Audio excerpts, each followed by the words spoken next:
na po at tatapos na po natin yung huling update dito sa ating personal home video store sa movie library natin. Yan, diba?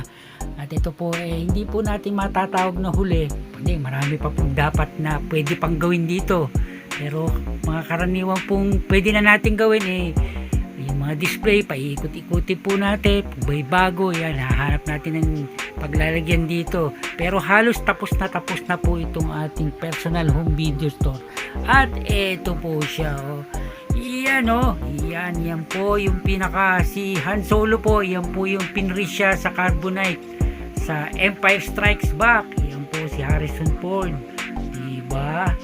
Yan po, medyo malaki po yan, kaya yan po, medyo nahirapan po akong gawin yan dahil po malaki. Inilagay ko po yan sa 1/4 na plywood, hinati ko po, tsaka po yung design yan, at po yan sa gitna, dalawa po, bali dalawa po siya, kaya kayo magduduktong yan. Siyempre kailangan ayusin nyo po yung pagduktong, pero marami pong mga imperfection na medyo nahirapan nga po ako, pero hindi na po halata. Tulad po niya, nasa mukha, yan, marami-rami po, pero hindi na po siya halata kasi yung design po niya, tinahan niyo naman po yung design, kaya hindi na po mahalata talaga. Kaya panalo siya, diba? Kaya okay na po itong ating personal home video store. Yan po yung mga puro Star Wars natin. Tapos ito po yung pinakapinto natin.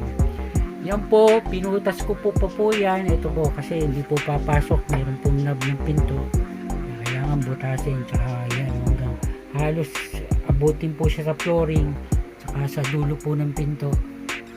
Yan ang ating Han Solo na naka-carbonite siya. Meron din po pala tayong bagong tissue holder. Ito po parang TV po siya. Yung cellphone nyo po ilalagay nyo dyan sa loob, talagang para ka nanonood sa TV. Gustuhan po ng mga anak ko yan, kaya siguro baka ibili ko rin po sila. Mapakamura lang po niyan, 58 pesos lang po ang bili ko dyan. Kaya mga ka-HT, hanggang dito na lang po, hanggang sa susunod na video. Thank you!